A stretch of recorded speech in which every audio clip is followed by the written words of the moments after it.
Puji Tuhan, selamat pagi, selamat berjumpa kembali dalam kasih Kristus. Mari saudara kita masuk dalam ibadah yang kudus ini. Kita akan mulai bersama-sama dengan doa. Saya undang untuk kita berdiri bersama-sama, kita akan masuk dalam doa. Pertolongan pada kita dalam ibadah minggu yang kudus ini adalah datang daripada Tuhan yang telah menciptakan langit, bumi dan segala isinya.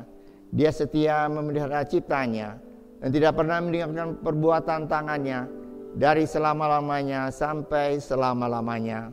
Bahwa kami dalam surga, kami ucap syukur Tuhan. Pada pagi hari ini kami boleh ada di rumah Tuhan. Kami boleh mengikuti ibadah pagi hari ini dengan tubuh yang sehat, dengan berkat Tuhan dalam kehidupan kami semua. Patut kami mengucap syukur, patut kami mempersembahkan hidup kami sebagai satu persembahan yang hidup dalam ibadah ini kepada Tuhan. Terima kasih Bapa untuk berkat Tuhan. Kami ada di tempat ini. Kami juga berdoa Tuhan untuk saudara-saudara kami yang ada dalam perjalanan ke antara mereka. Tibakan tempat ini dan berkati kami bersama-sama tempat ini. Kami berdoa untuk para hamba Tuhan yang akan melayani Tuhan pada pagi hari ini. Baik dalam bidang asar kolektan, pemain musik WL Signar, AVD dan hamba Tuhan yang akan beritakan firman Allah. Mari Tuhan urapi dengan urapan khusus dari surga, sehingga Tuhan pada pelayanan para hamba-hamba Tuhan ini boleh memperkenankan hati Tuhan dan menjadi berkat bagi jemaat yang hadir pada pagi hari ini. Urapi kami semua dengan kuasa-Mu dari surga. Terima kasih Bapa. Kami juga akan menerima sakramen perjamuan kudus. Mari Tuhan persiapkan seluruh keberadaan kami, tubuh, jiwa dan roh kami untuk menerima berkat rohani, berkat yang begitu besar dari Tuhan untuk kami semua. Terima kasih Bapa. Sekali lagi kami serahkan seluruh ibadah ini ke dalam tangan Tuhan dari awal hingga pada akhirnya. Terima kasih Bapa. Dalam nama Tuhan Yesus Kristus kami sudah berdoa dan mengucap syukur. Mari semua yang mengasihi Tuhan kita sama-sama katakan amin. Shalom jemaat Tuhan yang dikasihi Tuhan. Kita percaya bahwa Allah kita itu baik, amin. Kita angkat pujian ini, Allah itu baik, sungguh baik bagiku, haleluya.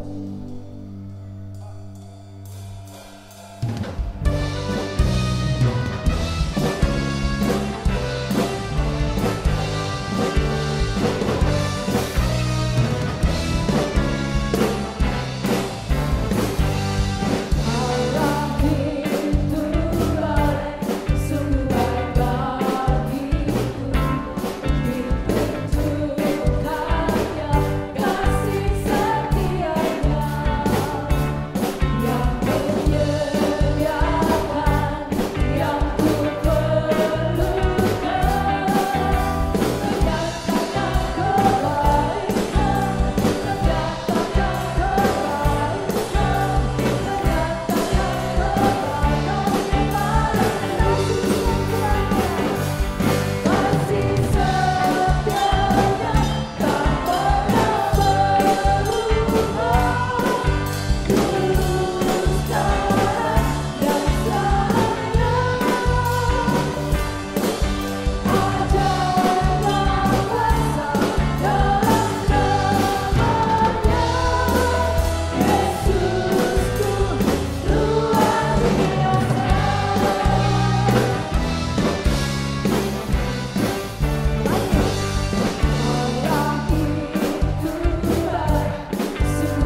kesembuhan, yang memberikan sukacita, yang memberikan kebebasan. Siapa namanya saudara?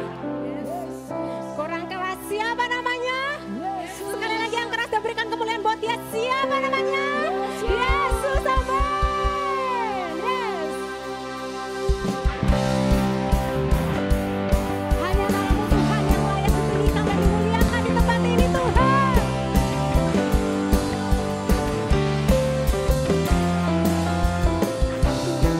Besar hanyalah nama-Mu Tuhan.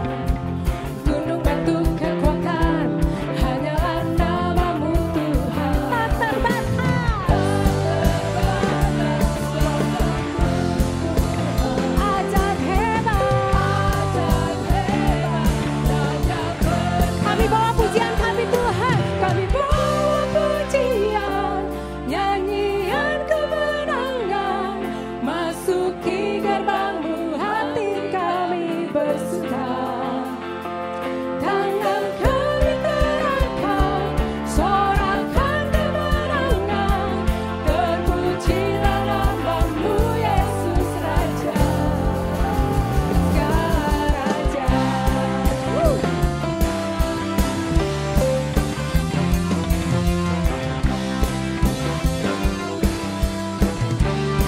Katakan sama-sama. Satu nama yang besar hanyalah nama-Mu Tuhan. Gunung batu kekuatan hanyalah nama-Mu Tuhan. Tak terbatas kuasa-Mu. Ajaib Engkau Tuhan.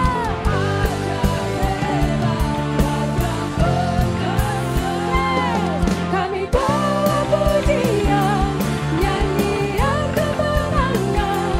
Masuki. Mari saudara kita bersama-sama angkat tangan kita buat Tuhan. Amin. Tangan kami terangkat, sorakan kemenangan. Terpujilah nama-Mu Yesus Raja, segala raja.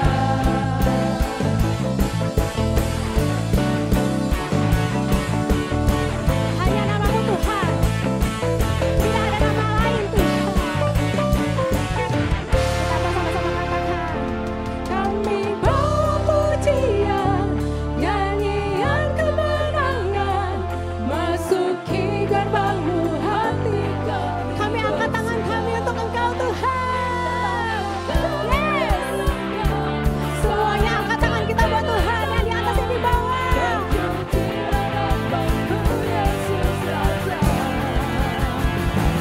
Kami bawa pujian, nyanyian kemenangan.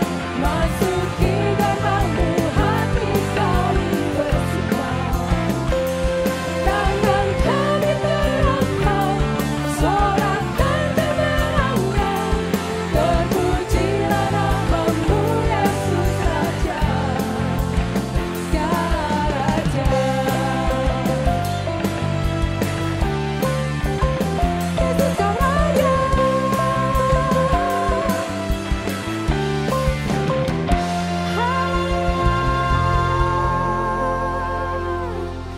Amin Yesus.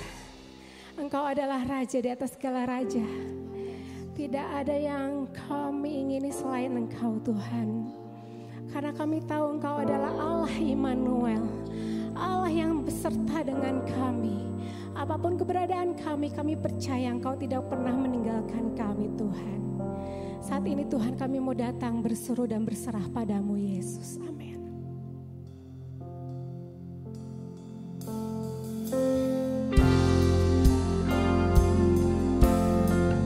Mari saudara kita mau sembah Tuhan lebih dalam.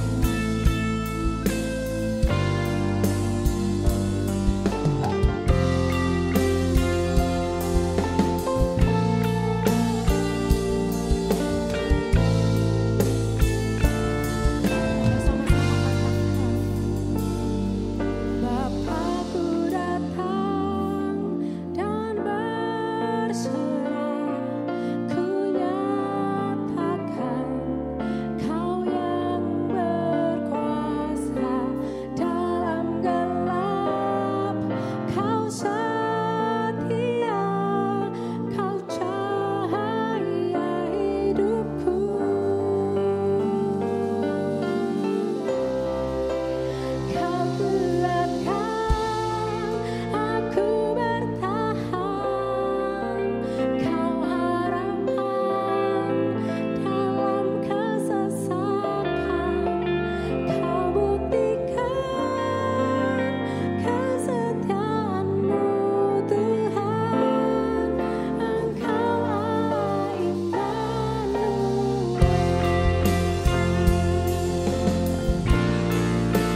Engkau senantiasa beserta dengan kami. Engkau senantiasa memegang menopang kami Tuhan. Kasih setiamu lebih dari hidup kami Tuhan.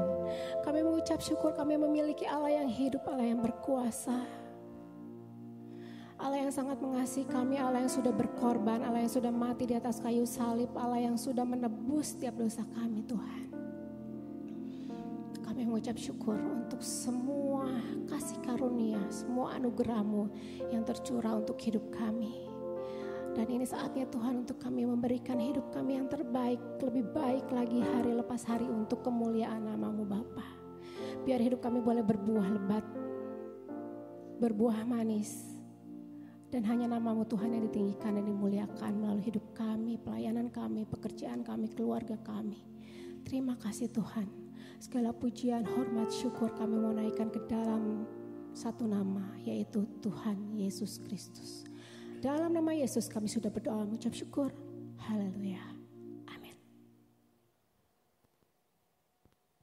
Saudara, kelas KOR gelombang 2 akan segera dimulai. Mari bergabung dan bertumbuh bersama. Kelas KOR membership diadakan hari Minggu di minggu pertama dan ketiga. Kelas KOR maturity 1 diadakan hari Rabu di minggu pertama dan ketiga. Kelas KOR maturity 2 diadakan hari Senin di minggu pertama dan ketiga. Kelas KOR ministry diadakan hari Senin di minggu kedua dan keempat. Dan KOR mission diadakan hari Minggu di minggu yang kedua dan keempat. Kelas KOR ini akan dimulai pada bulan September dan Anda dapat mendaftarkan diri melalui link berikut. Sampai bertemu di kelas KOR. Tuhan Yesus memberkati.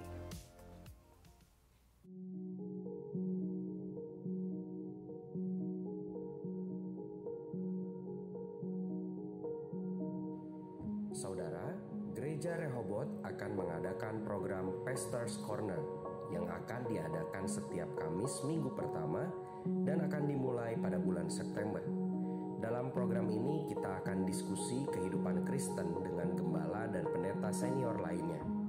Pada pertemuan pertama ini, kita akan berdiskusi tentang memaknai masa lalu. Ketika mengingat masa lalu, mungkin saja timbul perasaan menyakitkan, sehingga seringkali kita berusaha untuk melupakan atau tidak membicarakannya. Sebagian lagi tidak bisa menghadapi kenyataan karena masih terjebak dalam keberhasilan masa lalu.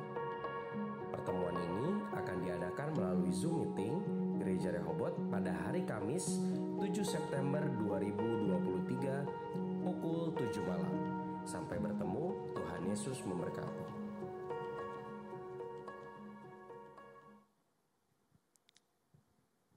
Selamat pagi, shalom saudara sekalian.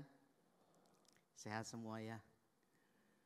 Mari kita akan berdoa terlebih dahulu. Bapa dalam surga, kami bersyukur Tuhan, dengan tubuh yang sehat, dengan hati yang penuh sukacita, dengan damai sejahtera yang Tuhan limpahkan atas kehidupan kami boleh datang pada pagi hari ini. Kami datang untuk beribadah. Kami memuji memuliakan nama Tuhan, dan saatnya Tuhan kami akan belajar, merenungkan, meresapkan, dan sanggup untuk melakukannya dengan pertolongan Roh Kudus. Oleh sebab itu Tuhan, kami mohon biarlah kiranya Roh Kudus sendiri yang akan menolong hamba-Mu ini untuk menyampaikan firman-Mu.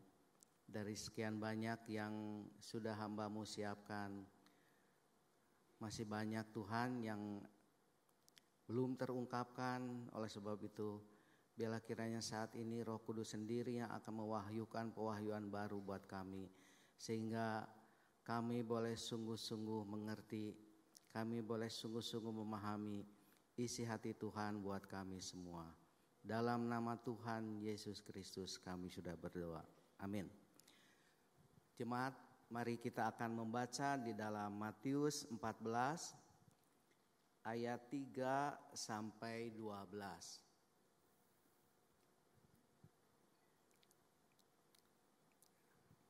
Matius 14 ayat 3 sampai ayat 12. Kita akan membaca bersama-sama. Saya undang jemaat untuk berdiri, kita menyambut firman Tuhan.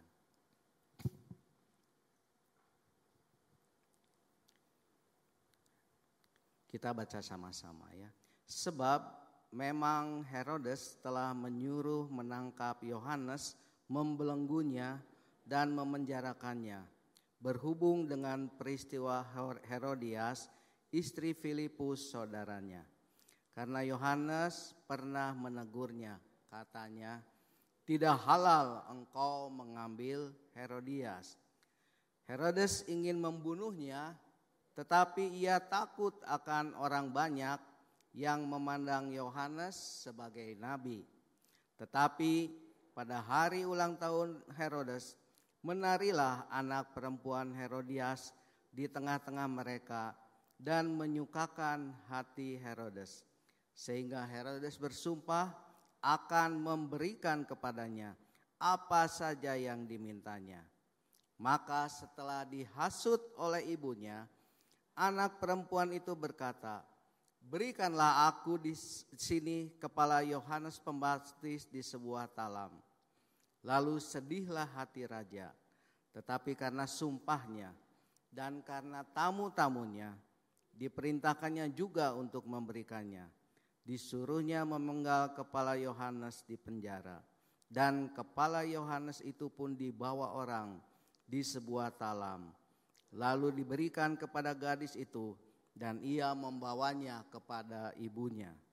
Kemudian datanglah murid-murid Yohanes Pembaptis, mengambil mayatnya dan menguburkannya. Lalu pergilah mereka memberitahukannya kepada Yesus. Silakan duduk.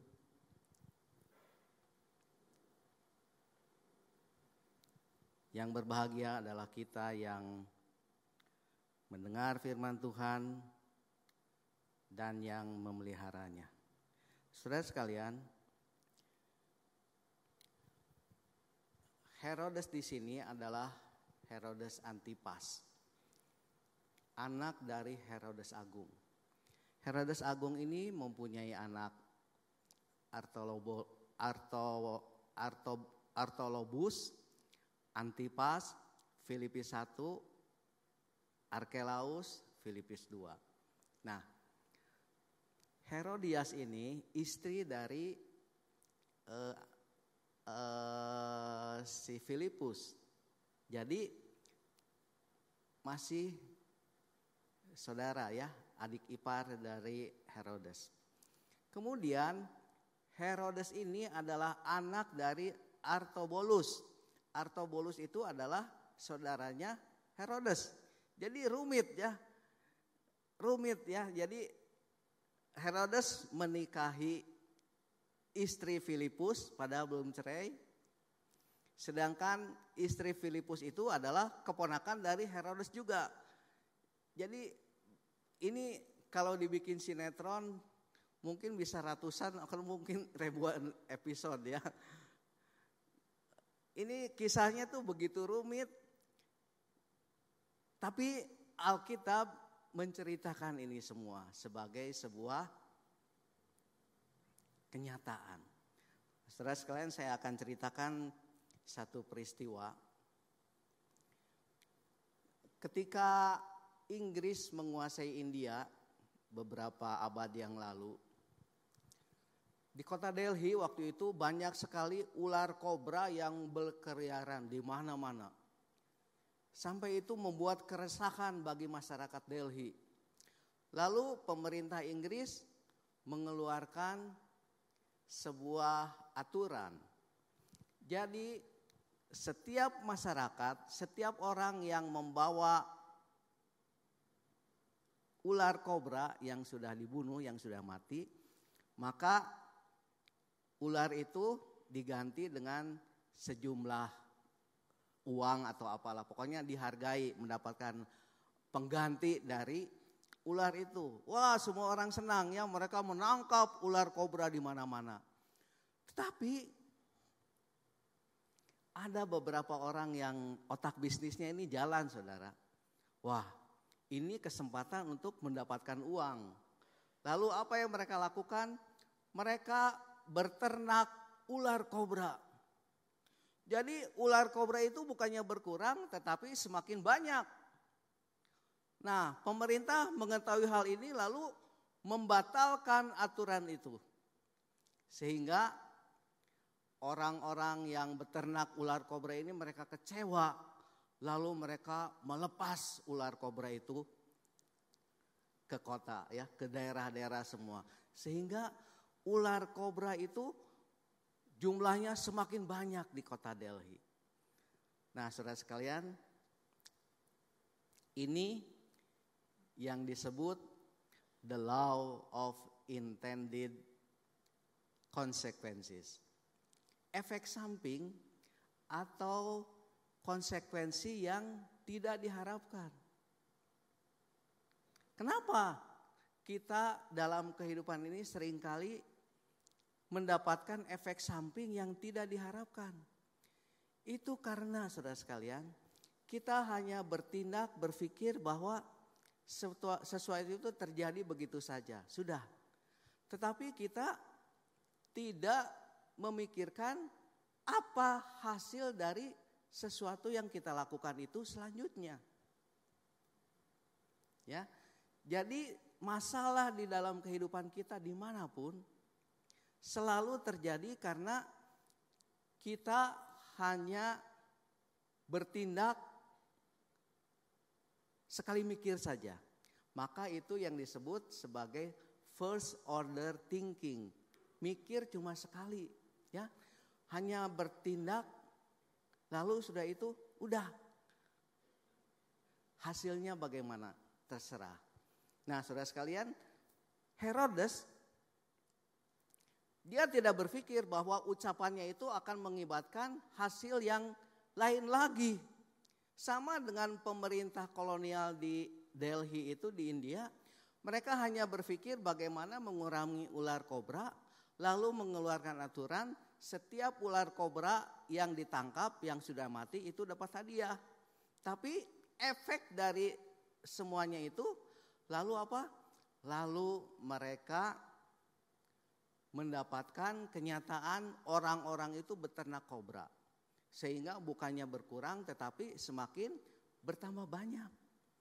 Oleh sebab itu saudara sekalian, sebenarnya kita itu tidak hanya memiliki first order thinking, tapi kita harus berpikir tentang second order thinking. Jadi kita memikirkan apa yang terjadi sesudah itu. Misalkan, kalau kita anak ya, ingin sesuatu, dia nangis sampai teriak-teriak, misalkan ingin apalah, ingin makanan ya, atau ingin mainan, nangis sampai teriak-teriak, sampai guling-guling. Kita ingin supaya ya udah dia berhenti nangis, kita kasih aja mainan itu. Lalu apa yang terjadi? Anak ini menjadi tantrum. Tantrum ini anak yang selalu kalau minta sesuatu tuh nangis gulang-guling ya. Sering kan kita lihat anak-anak yang demikian ya, teriak-teriak, nangis-nangis. Karena apa? Kita hanya melakukan untuk supaya anak ini diam, dikasih apa yang dia mau, lalu anak ini berpikir, oh kalau saya punya keinginan cukup dengan menangis, teriak, guling-guling, nanti dikasih lagi. Nah, ini adalah first order thinking. Hanya berpikir supaya anak ini tenang. Tapi selanjutnya anak ini menjadi kebiasaan. Atau misalkan anak ulang tahun. Wah, ulang tahun di mana nih? Wah, anak-anak nih senangnya fast food. Lalu kita undang teman-temannya sekelas merayakan ulang tahun di restoran fast food. Wah, mereka senang saudara sekalian. First order thinking. Anaknya senang rayakan ulang tahun di restoran fast food. Padahal makanan di situ kalorinya tinggi, lemaknya tinggi, minumannya gulanya itu tinggi. Sampai akhirnya saudara sekalian dari tahun 2010 sampai tahun ini anak-anak yang sakit diabetes naik 70 kali lipat. Bayangkan saudara sekalian, biasanya kan yang diabetes itu yang lansia ya, atau yang umur 40, 50. Ini anak-anak umur 7 sampai 14 tahun sudah sakit diabetes. Kenapa? Sebab orang tuanya first order thinking, ingin anaknya itu senang merayakan ulang tahun di restoran fast food. Mending kalau dia sendiri yang ulang tahun. Temannya sekelas kan ada berapa? 30. Bagaimana kalau 30 anak itu merayakan ulang tahunnya sama di restoran fast food. Jadi kita menjajali anak kita dengan kalori tinggi, kandungan gula yang tinggi, sampai akhirnya anak kecil sekarang udah gemuk-gemuk, udah diabetes, ya. Lalu yang lain misalkan, supaya mami tenang bekerja, anak dikasih gadget, anak bayi dikasih gadget, anak balita dikasih gadget. Saudara tahu akibat dari first order thinking ini, di restoran Cisarua setiap bulan ada ratusan anak yang dirawat akibat mereka ketagihan gadget. Jadi sekarang orang tua jangan lagi kita berpikir first order thinking hanya supaya beres saja, hanya supaya anak tenang saja, hanya anak supaya mereka itu bisa merayakan dengan teman-temannya dengan makanan yang mereka suka. Tetapi the law of unintended consequences, kita akan mendapatkan efek samping yang tidak kita duga. Ibu-ibu muda Mahmud, para gadis senang flexing kan? Foto-foto, masukkan ke Instagram, masukkan ke Facebook.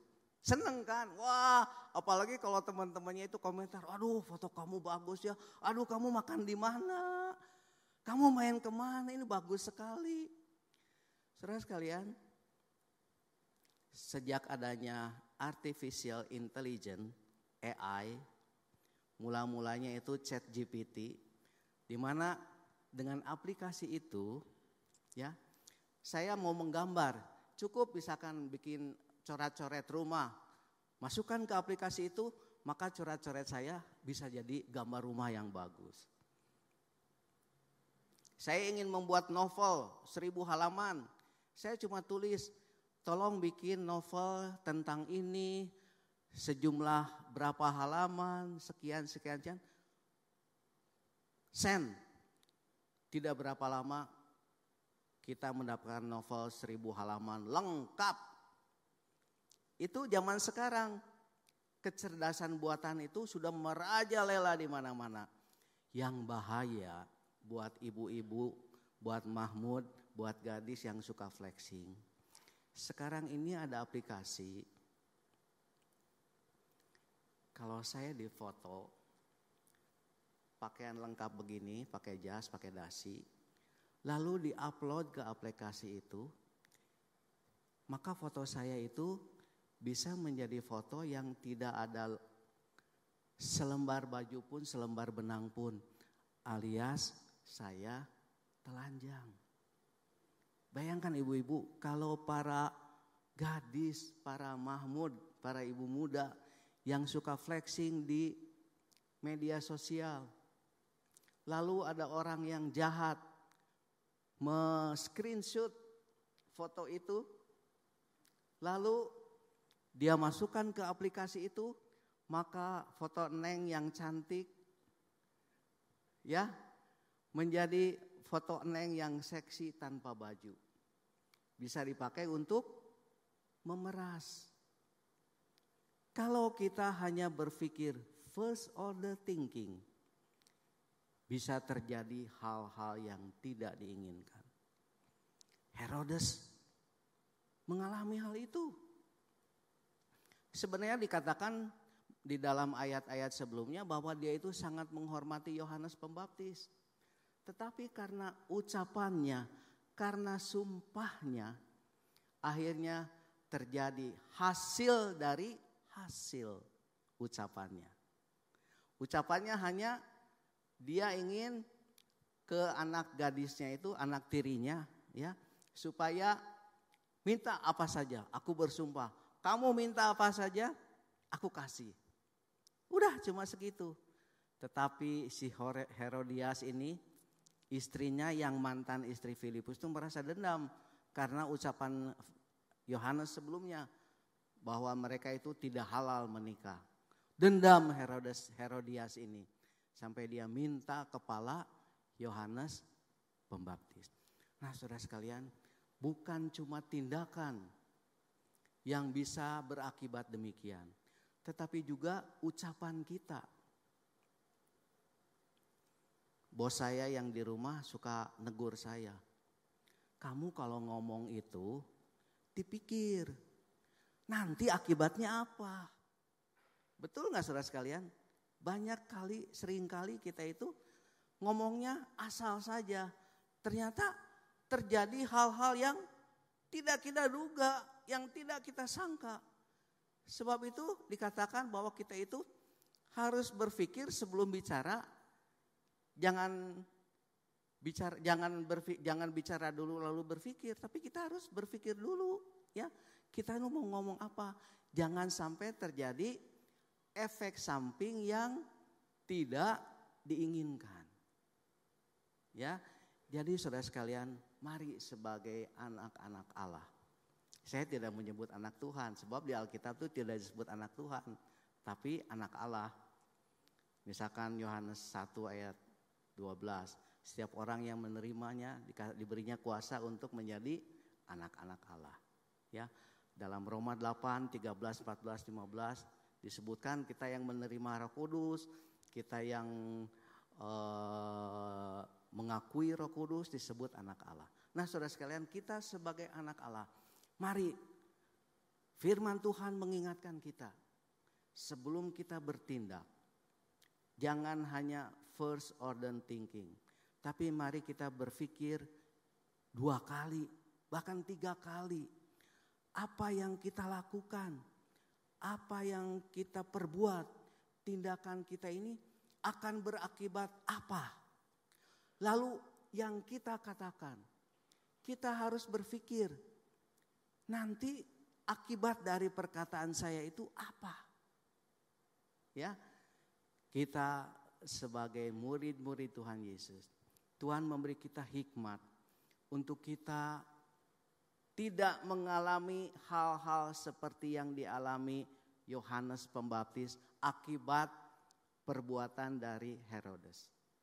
Ya, kita mungkin bertindak biasa saja, tetapi ada korban. Mungkin korbannya itu diri sendiri, mungkin anak kita, mungkin tetangga kita, karena perbuatan kita atau karena ucapan kita.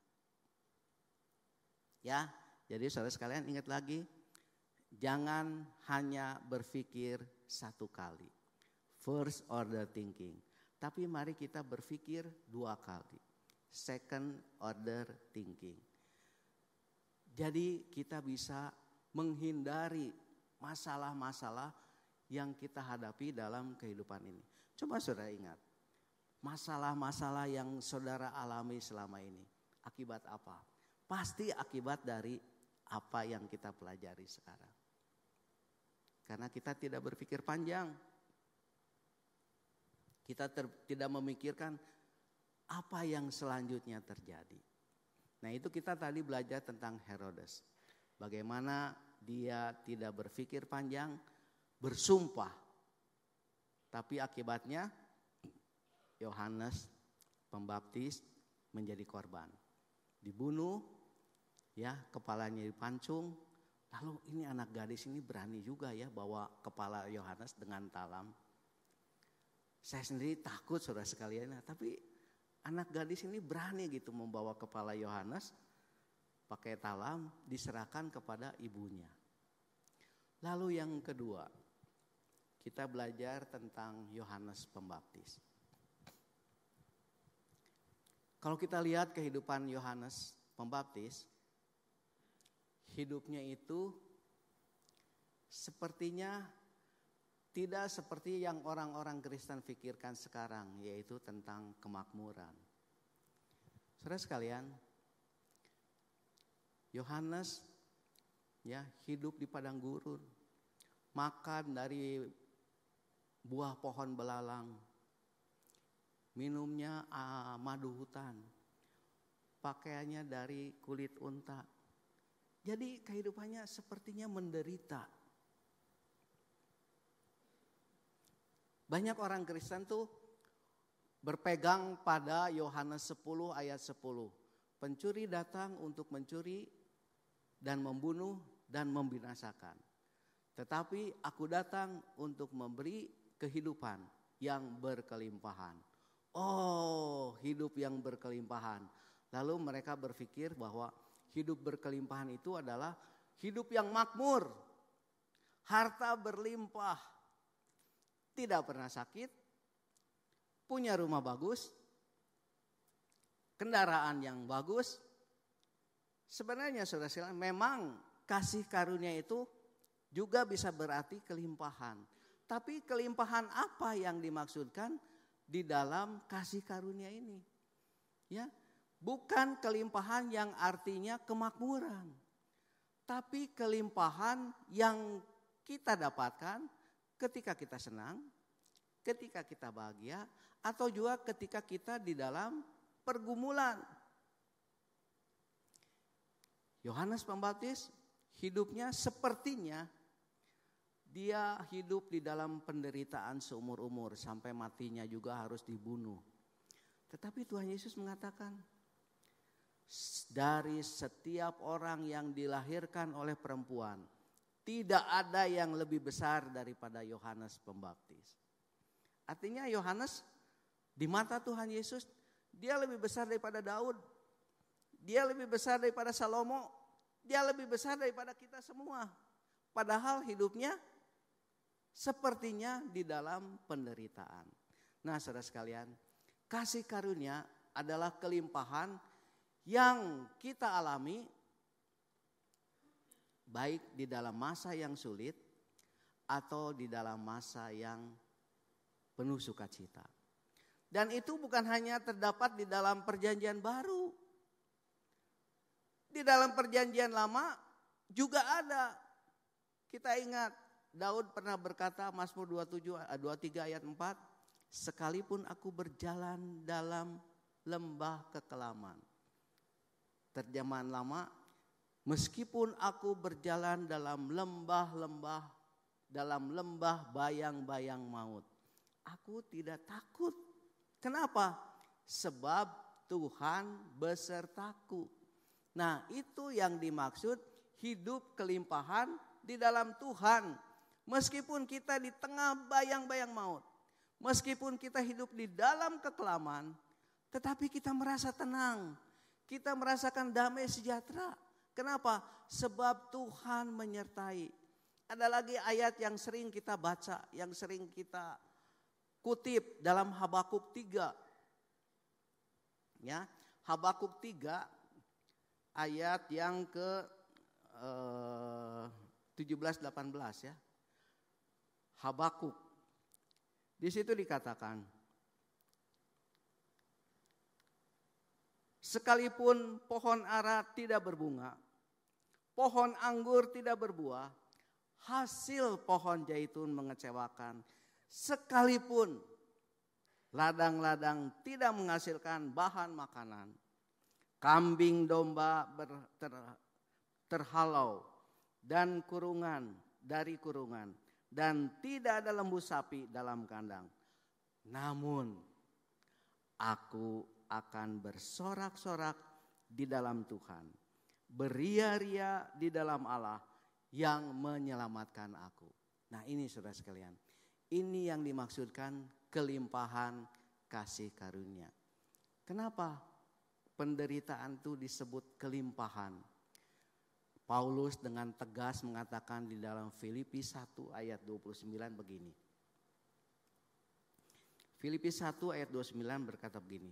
Sebab kepada kamu dikaruniakan bukan saja untuk percaya kepada Kristus, melainkan juga untuk apa? Menderita untuk Dia. Jadi ketika kita beriman, ketika kita percaya kepada Tuhan Yesus, kita bersyukur, itu adalah anugerah dari Tuhan.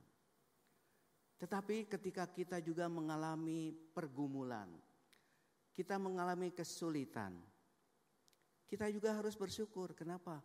Sebab itu adalah anugerah dari Tuhan. Tentu Tuhan memberikan anugerah kepada kita berupa pergumulan itu ada maksud supaya kita bertumbuh menjadi lebih dewasa di dalam Tuhan. Ya mungkin kita tidak seperti Yohanes Pembaptis harus menderita seperti itu. Tapi yang kita hadapi sekarang adalah pergumulan sehari-hari. Mungkin pergumulan kita istri yang tidak mau beribadah sama-sama. Atau suami yang sulit sekali untuk diajak berdoa sama-sama di rumah. Atau anak yang begitu bandel. Atau dagang yang rugi terus. Ini adalah pergumulan saudara sekalian. Nah Tuhan ingin melalui pergumulan ini kita terus bertahan. Kita terus tetap beriman kepada Tuhan. Berapa tahun Abraham harus menantikan karunia dari Tuhan, yaitu anak perjanjian Ishak.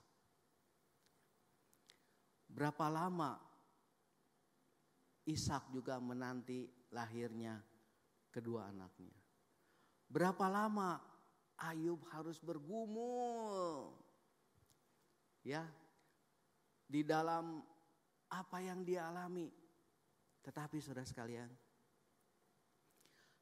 tidak tergantung berapa lama kita bergumul. Tidak tergantung berapa lama kita harus menderita dalam tanda petik karena Tuhan. Tapi suatu saat kita akan bisa berkata seperti Ayub. Ya, Ayub berkata begini, Ayub 42 ayat 5. Hanya dari kata orang saja aku mendengar tentang engkau. Tetapi sekarang mataku sendiri memandang engkau. Mungkin kita dalam pergumulan kita tuh rasanya aduh begitu sulit. Tetapi ketika Tuhan menjawab doa saudara. Ketika Tuhan melepaskan saudara dari pergumulan itu. Saudara akan melihat bagaimana kuasa Tuhan itu bekerja dengan luar biasa. Di dalam kehidupan saudara sekalian. Tuhan Yesus harus menjalani jalan salib. Dia harus menderita seperti Yohanes di Taman Getsemani. First order thinking dia adalah Tuhan, kalau boleh cawan ini lalu daripadaku.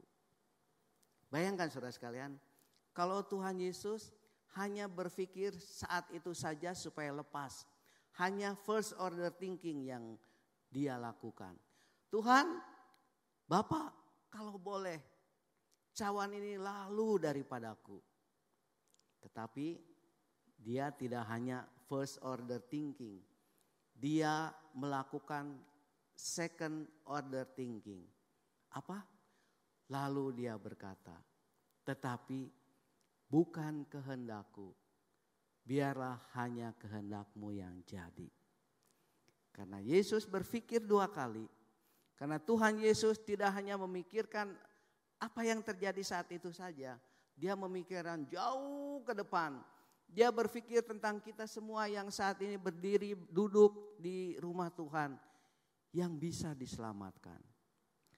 Dan dia lalu lakukan semuanya itu. Dia mau menurut kehendak Bapa. Dia lalu menjalani jalan salib itu. Dia menderita. Dia disiksa. Dia disalibkan. Tapi puji Tuhan, pada hari yang ketiga dia bangkit kembali. Karena second order thinking dari Tuhan Yesus, kita yang berdosa berhak untuk diselamatkan, berhak untuk diampuni ketika kita mau menerima Dia sebagai juru selamat. Sebentar kita akan mengenang kembali, mengingat kembali jalan salib Tuhan Yesus. Kita mengenang kembali apa yang Yesus lakukan, bukan hanya untuk diri sendiri, tetapi untuk kita semua. Dia menderita semuanya itu karena Dia tahu penderitaan yang harus Dia alami itu adalah anugerah dari Tuhan buat Dia, buat kita semua. Sebab itu saudara sekalian, ketika kita mengambil cawan, ketika kita mengambil sepotong roti itu, kita ingat kembali penderitaan Yesus. Kita ingat pergumulan Dia. Kita ingat perjuangan Dia. Kita ingat bagaimana Dia menderita. Buat apa? Untuk kita semua, orang-orang yang berdosa. Kiranya Tuhan Yesus memberkati kita semua. Mari kita berdoa. Bapa dalam surga, terima kasih Tuhan untuk firman Tuhan. Ajar kami untuk lebih dewasa di dalam bertindak, di dalam berkata-kata. Kita berpikir jauh ke depan. Kami mau memikirkan hasil dari hasil tindakan kami, ucapan kami Tuhan. Supaya kami terhindar dari berbagai masalah yang mungkin akan terjadi ketika kami tidak bijaksana dalam tindakan dan ucapan kami. Tuhan, bila kiranya kami juga mau mengenang Yesus yang sudah menderita karena Dia taat kepada kehendak Allah. Terpujilah nama-Mu di dalam nama Tuhan Yesus. Haleluya. Amin.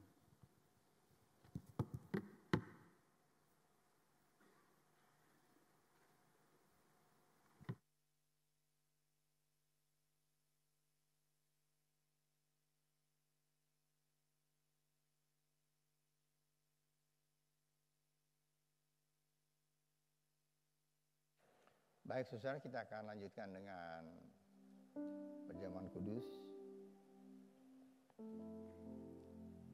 Sebelum kita terima roti dan anggur yang sudah ada di tangan saudara, tentu saudara sudah mempersiapkan diri untuk menerima berkat Tuhan yang begitu besar. Dia datang dalam dunia ini untuk mati di atas kayu salib. Tujuannya untuk apa? Untuk menyelamatkan kita semua, orang-orang yang berdosa. Sebab itu saudara, sebelum kita akan mengambil atau makan perjamuan kudus ini bersama-sama, saya akan bacakan firman Tuhan untuk kita semua. Sebab apa yang telah kuteruskan kepadamu, telah kuterima dari Tuhan, yaitu bahwa Tuhan Yesus pada malam waktu Ia diserahkan mengambil roti, dan sesudah itu Ia mengucap syukur atasnya, Ia memecah-mecahkannya, dan berkata, inilah tubuhku yang diserahkan bagi kamu. Perbuatlah ini menjadi peringatan akan aku. Demikian juga Ia mengambil cawan sesudah makan lalu berkata, cawan ini adalah perjanjian baru yang dimeteraikan oleh darahku. Perbuatlah ini setiap kali kamu meminumnya menjadi peringatan akan aku. Sebab setiap kali kamu makan roti dan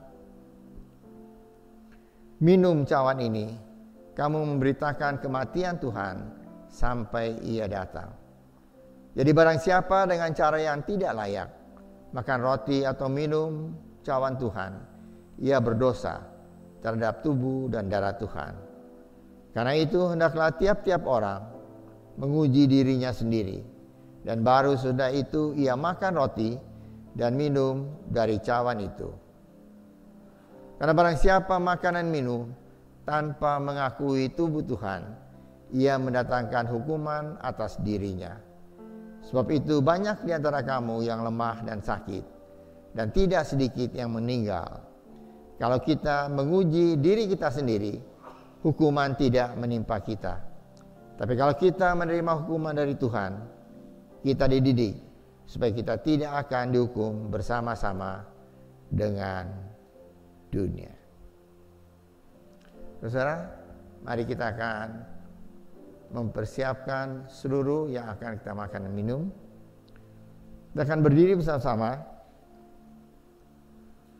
Kita akan menyanyi satu kor, yaitu Tuhan Yesus Kau. Tuhan Yesus Kau, dengan cintanya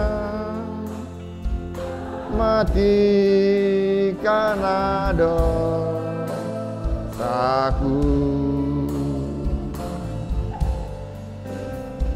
supaya saya percaya Dia dan hidup sampai selamanya. Kita akan menyanyi lagu ini sekali lagi dan kita akan masuk dalam doa. Nanti Ibu Gembala akan bawa kita semua dalam doa. Tuhan Yesus Kau, dengan cintanya mati karena dosaku,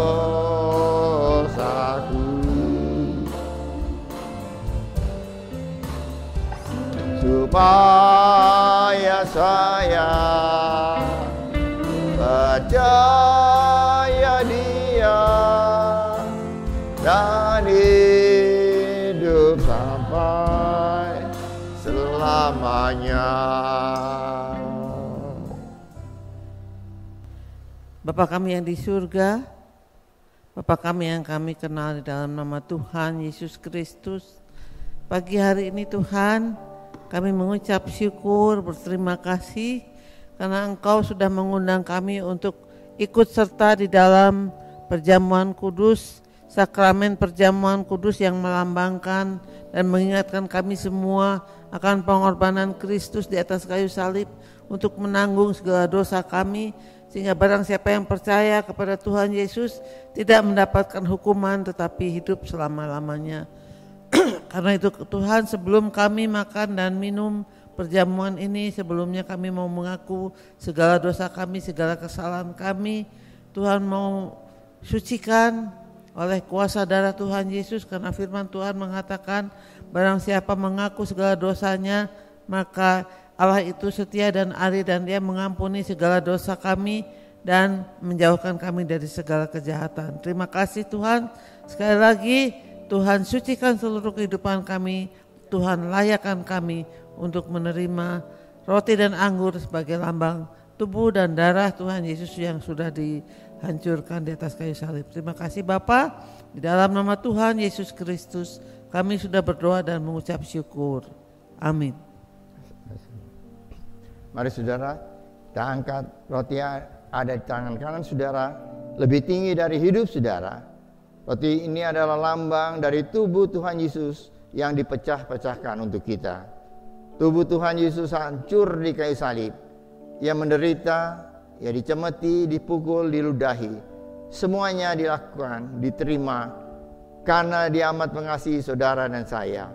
Yesus yang tidak mengenal dosa telah dibuatnya menjadi dosa karena kita, supaya di dalam Tuhan Yesus kita dibenarkan oleh Allah, diselamatkan dan memperoleh hidup yang kekal.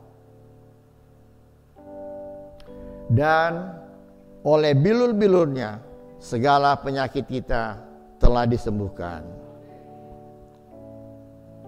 Dan ketika mereka sedang makan, Yesus mengambil roti, mengucap berkat atasnya, memecah-mecahkannya, lalu memberikannya kepada murid-muridnya dan berkata, "Ambillah, makanlah, inilah tubuhku yang diserahkan bagi kamu. Perbuatlah ini menjadi peringatan akan daku.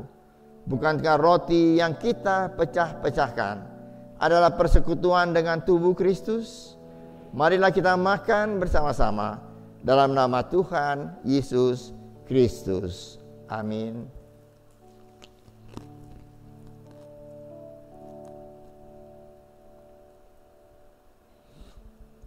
Salibnya, salibnya, selamanya mulia.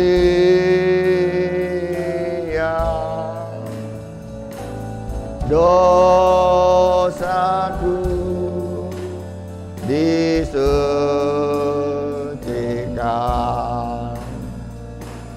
oleh darah Yesus.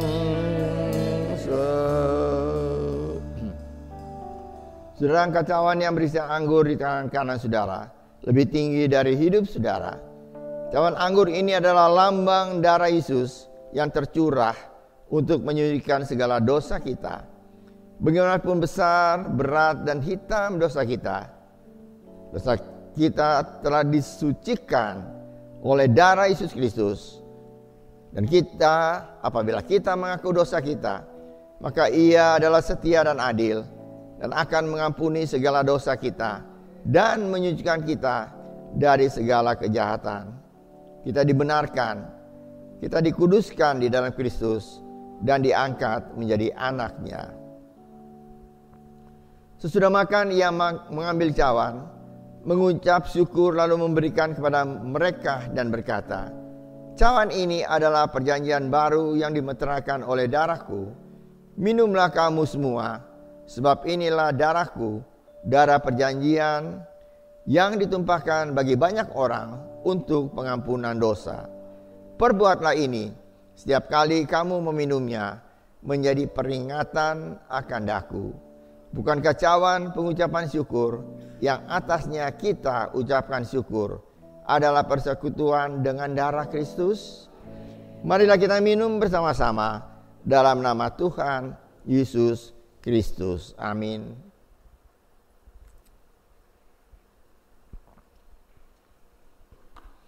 Salibnya, salibnya, selamanya mulia. Dosaku disucikan oleh darah Yesus. Mari saudara, kita berdoa bersama-sama mengucap syukur atas kasih karunia Tuhan yang Tuhan sudah limpahkan dalam kehidupan kita semua untuk menjadi anak-anak Tuhan, diselamatkan dari penghukuman yang kekal dan mendapat hidup yang kekal di dalam Tuhan. Mari kita berdoa. Bahwa kami dalam surga, kami ucap syukur Tuhan yang Engkau begitu mengasihi pada kami semua. Kasih karunia Tuhan Engkau limpahkan dalam kehidupan kami. Siapa kami Tuhan? Kami adalah orang-orang berdosa yang patutnya dihukum dalam satu penghukuman yang kekal.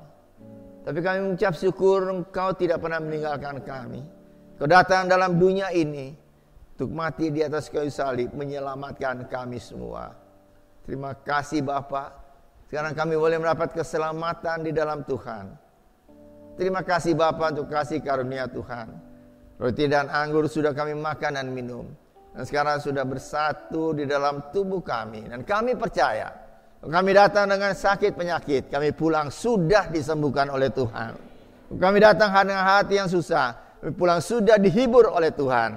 Kami datang dengan tubuh yang lemah, kami pulang sudah dikuatkan oleh Tuhan. Kami datang dengan banyak persoalan, percaya persoalan itu sudah diangkat dan Kau sudah gantikan dengan hati yang lega di dalam Tuhan. Terima kasih Bapa untuk berkat Tuhan. Percaya Tuhan tidak meninggalkan kami. Engkau akan menyertai hidup kami dimanapun kami berada. Percaya Engkau adalah Allah Immanuel yang senantiasa beserta dengan kami semua. Percaya Engkau sudah mendengar doa kami dalam nama Tuhan Yesus Kristus. Kami sudah berdoa dan mengucap syukur. Amin. Silakan duduk. Saudara-saudara, ada dua pengumuman yang perlu sampaikan, yaitu pertama, pada hari Rabu tanggal 30 saudara dibuka kembali kebaktian lansia. Ya, kebaktian lansia tanggal 30 hari Rabu itu jam 3 sore. Kalau saudara baca di screen mungkin ada catatan bagi saudara yang mau datang, harap mendaftarkan diri dan sebagainya, ada linknya, silakan. Karena biasanya panitia atau pengurus kebaktian lansia mempersiapkan segala sesuatu untuk saudara yang akan hadir. Kedua, akan didata ulang saudara-saudara yang melayani Tuhan di dalam Aser Kolektan.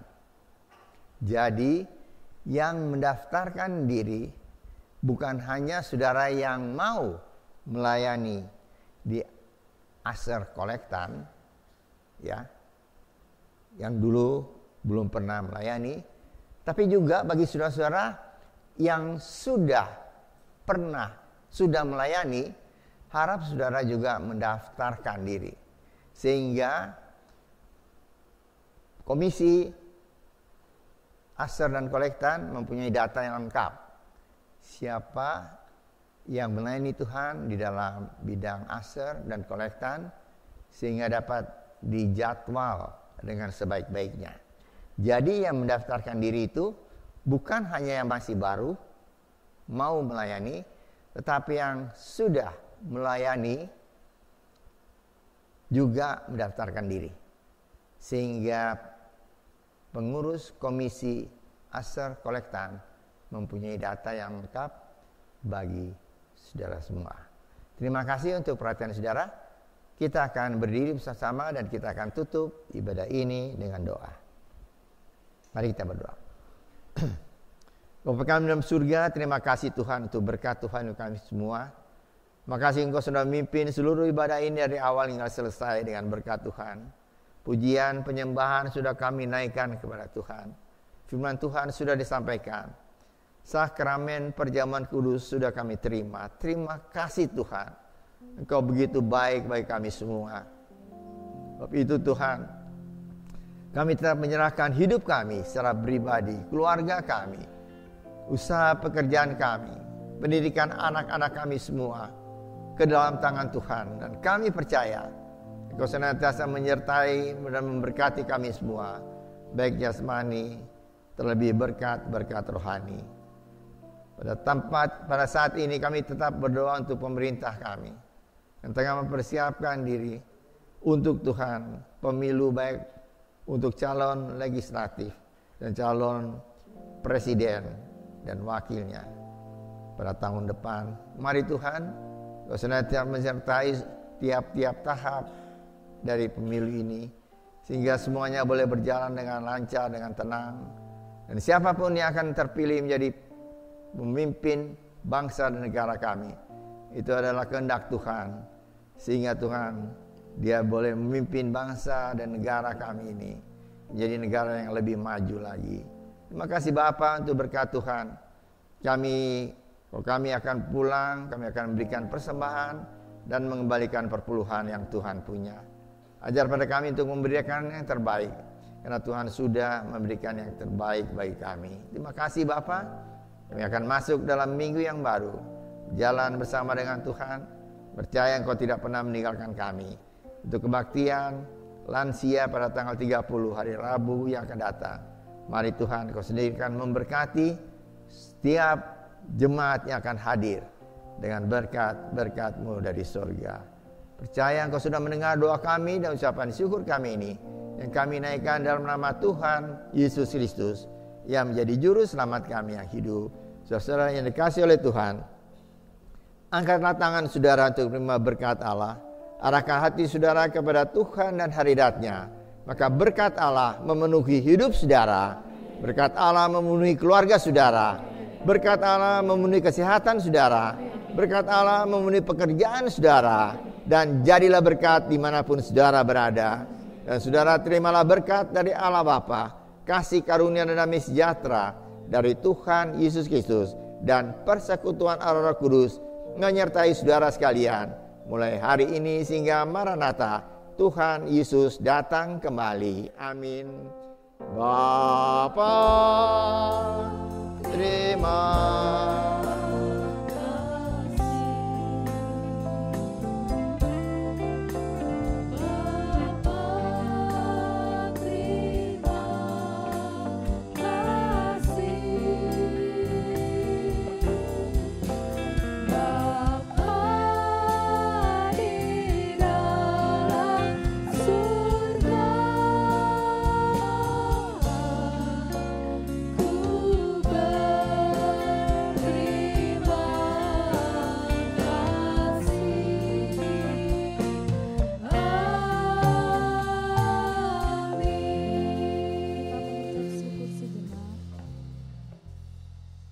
Selamat pagi, selamat hari Minggu. Tuhan Yesus memberkati kita semua.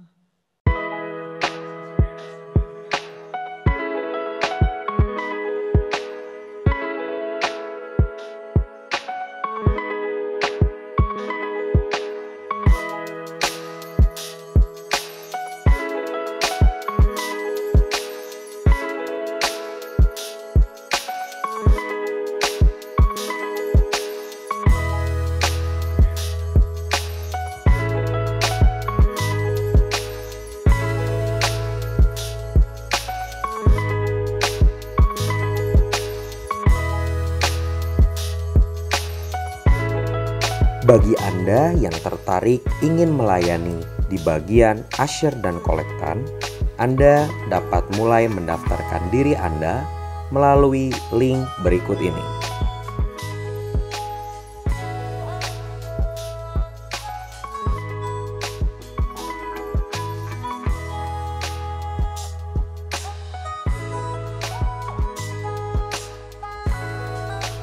garam dan terang itu tidak dibutuhkan sebulan sekali, tidak dibutuhkan seminggu sekali, apalagi dibutuhkan setahun sekali.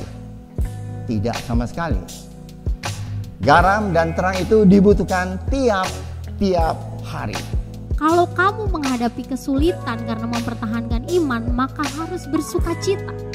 Bersukacita karena kita mengambil bagian dalam penderitaan Kristus.